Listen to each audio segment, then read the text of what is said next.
What's up, guys? Thanks for watching the Jaguars United film breakdown. Today, we are breaking down the Week 1 matchup between the Jaguars and the Commanders. I hope you enjoy it. I hope you like it. Before we jump into the film, make sure to subscribe to the YouTube channel so you get notifications when we do live shows every week. And make sure to follow the Twitter and the Instagram and all that fun stuff. All right, well, let's jump right into it. So this first play is going to go on Trayvon Walker's career highlight reel. I'm talking if he can do this a couple times a season, you're looking at potentially the defensive rookie of the year. Lined up out here on the 9 technique, you can see that he's getting ready for his little outside rush that he does so well. The Commanders are going to come out in like an ace 11 formation with one tight end, one back, and they're going to run a little pre-snap motion, little window dressing to set up a screen. And what I love about this play is that Trayvon Walker actually got beat on a screen on like one of the first plays of the game and then adapted immediately. So watch Trayvon Walker at the snap. He's going to go for this is his little stiff arm bar move to get to the outside edge on the tackle.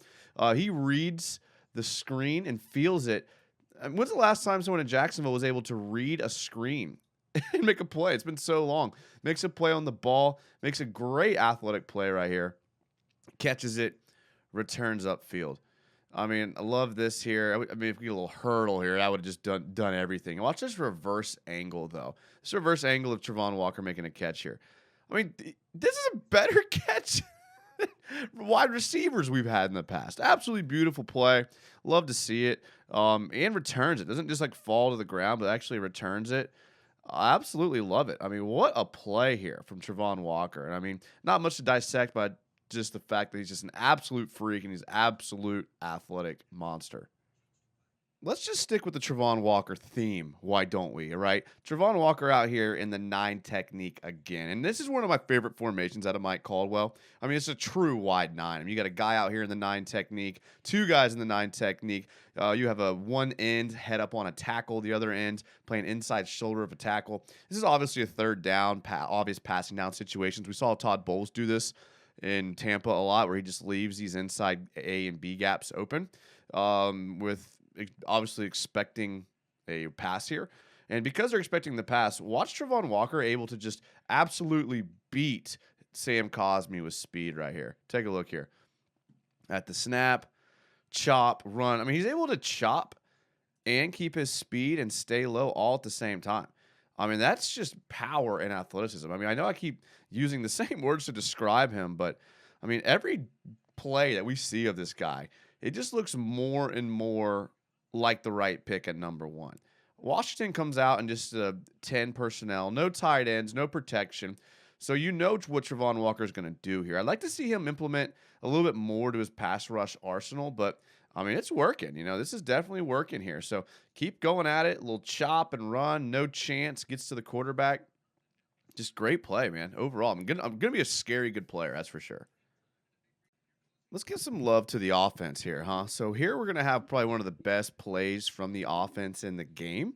And I really like how it was set up by Doug Peterson. So on the previous plays before this, the Jags have been torching the Commanders with the run. I mean, they're ripping off 6-7 yards a carry, getting out of the end zone, just completely dominating on the ground. So Doug Peterson's going to use it as a chance to take a shot down the field. So the Jags are going to come out in a 12 personnel.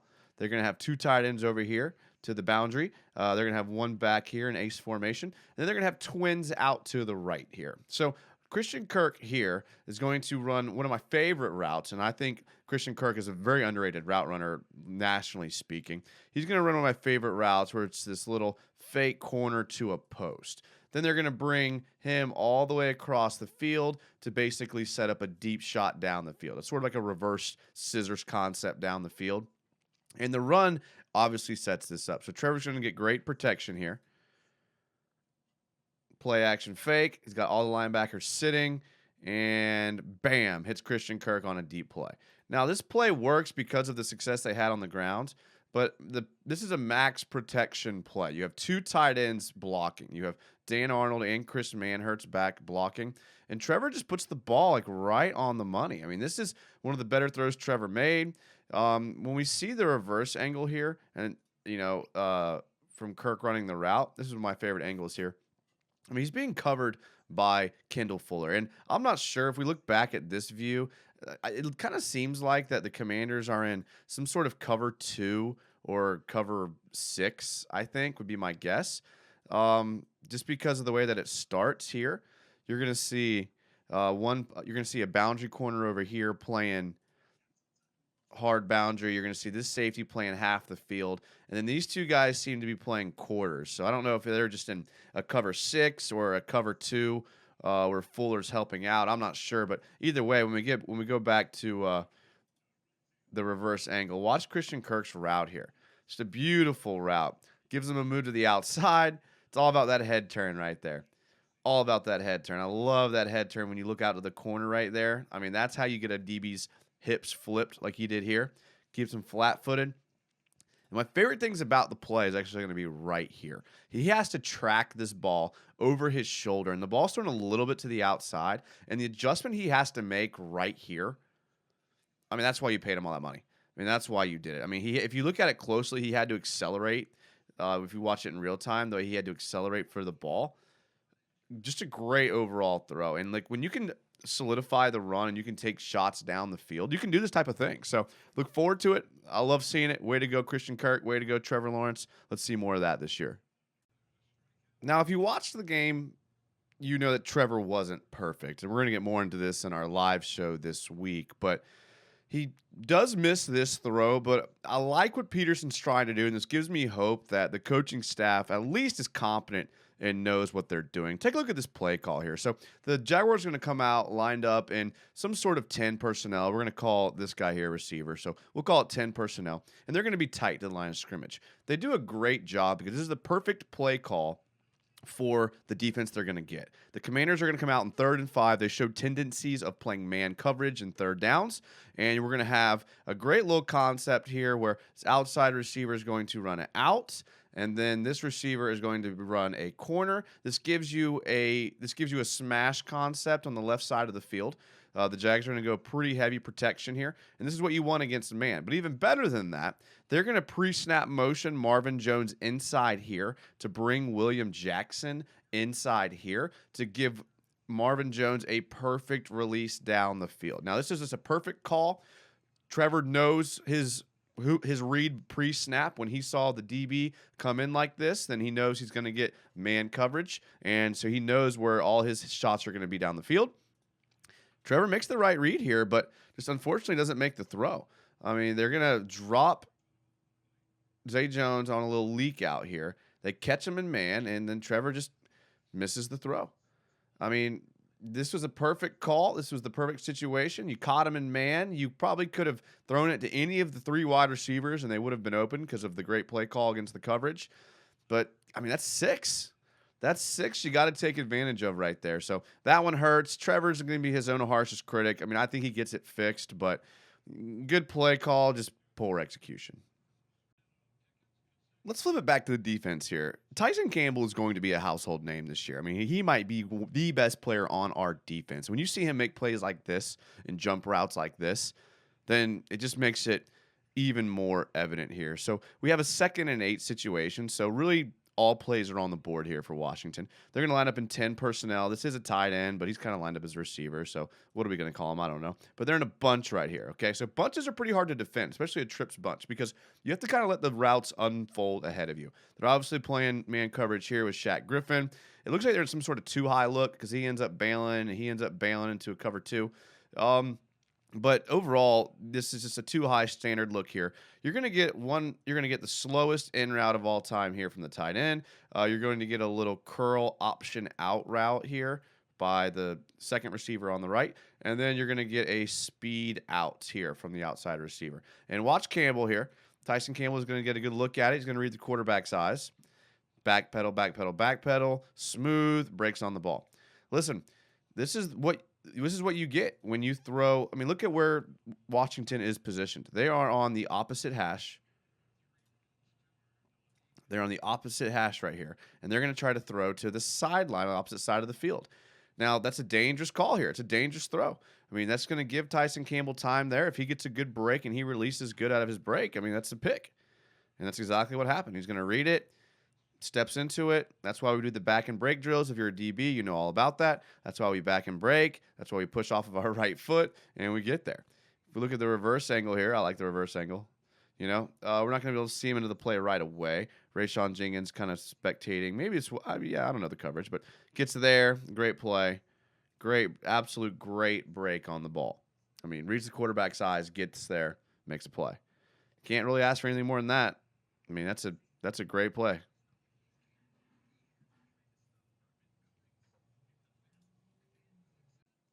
Now, those of you that watch the channel know that I love big boy football, all right? And when they brought in Fatu Kasi to play on the defensive line, some people questioned whether the amount of money was worth to solidify the run on the interior.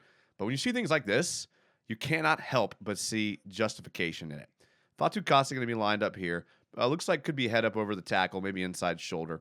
But Washington's going to come out in a nice little 21 personnel. They're eventually going to pre-snap motion him with one tight end. So they eventually are going to end up in that formation. Let's get there.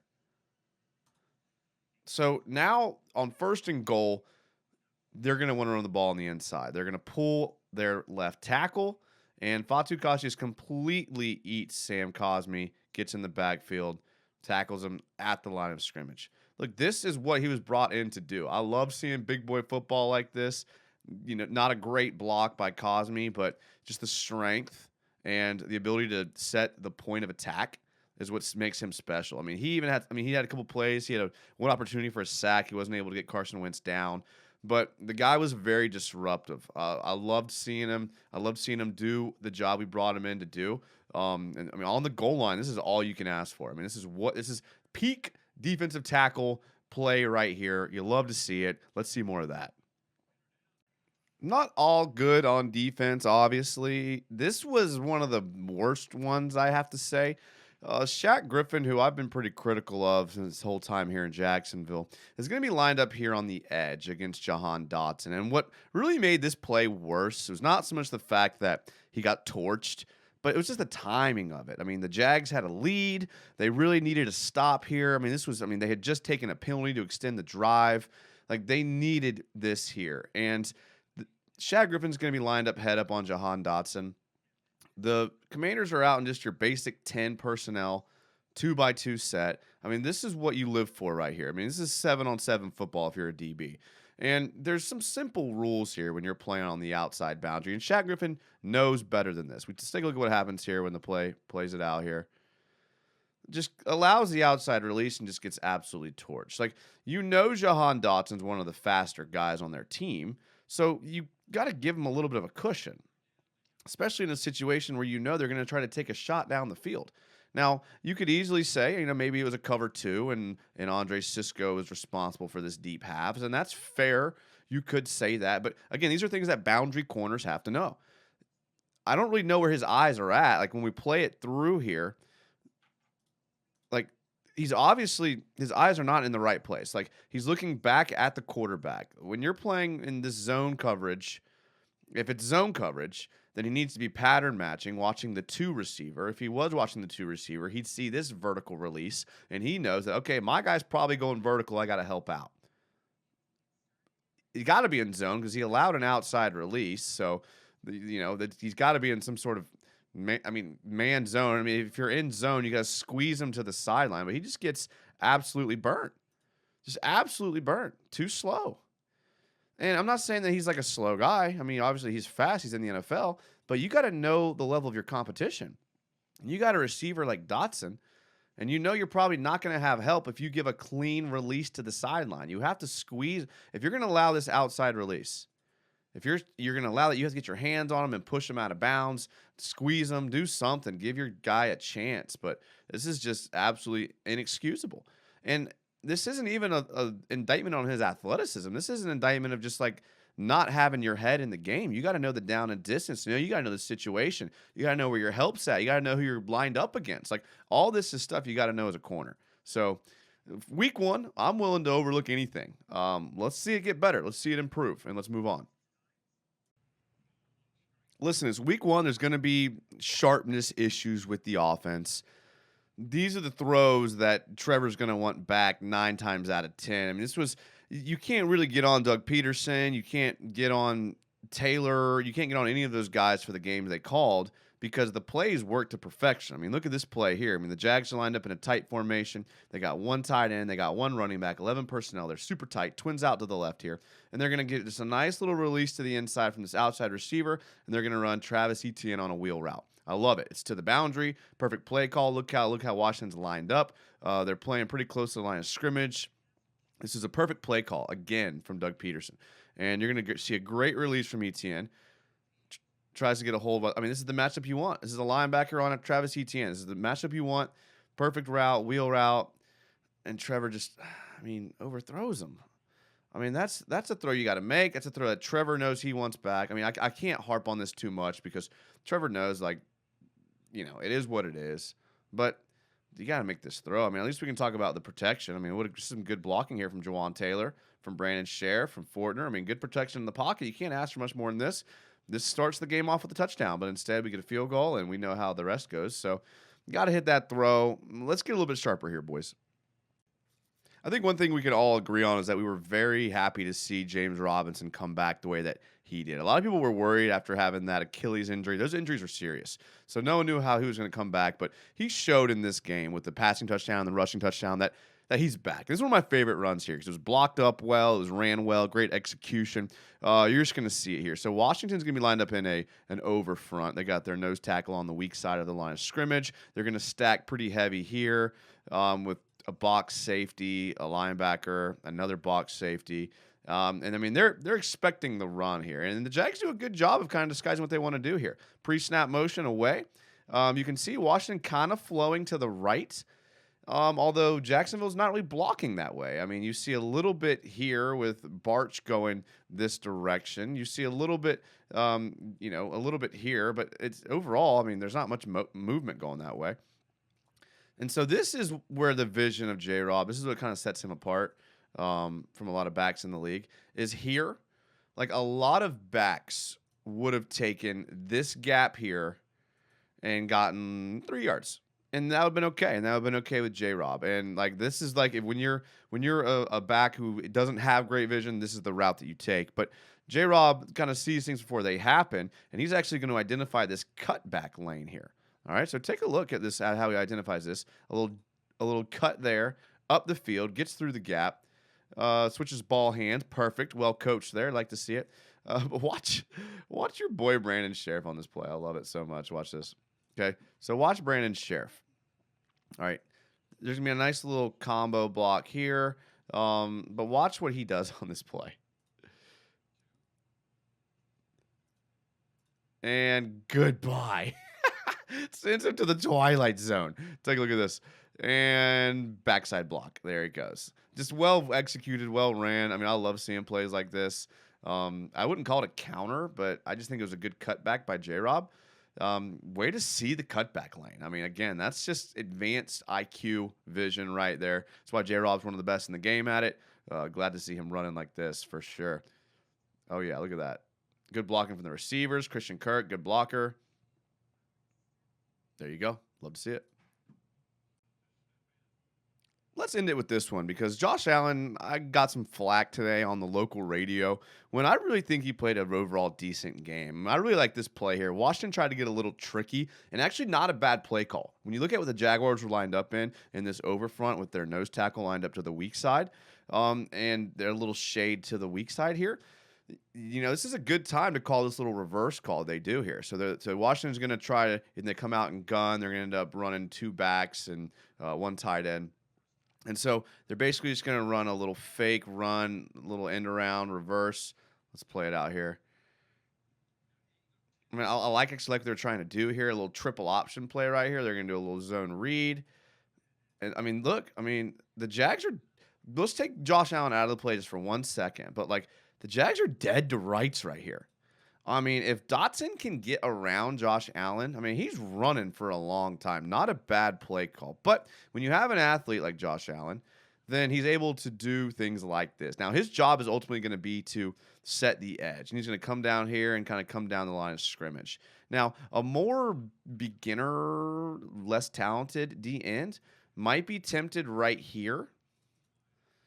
And you see it happen all the time, to come flying down the line of scrimmage. He wants to make a play in the backfield. He wants to try to get there and take the right angle because he's anticipating maybe a collision about right here. And so that's what maybe an anxious D-end would do. But he actually identifies the toss reverse there, I mean, this is athleticism. And watch this in real time, how fast he's able to change directions.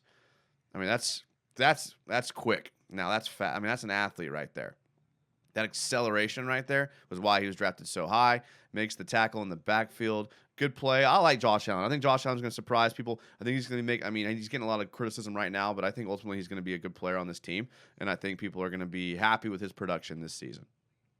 All right, guys, thanks for watching the film breakdown. I hope you enjoyed it. If you did, make sure to give the video a thumbs up. Tell me what you thought about the comments. Tell me what you think the Jags will do going forward in next week against the Colts in the comments as well. Make sure to subscribe to the YouTube channel. Make sure to follow all the social media and all that stuff. And until next time on the live show, go Jags.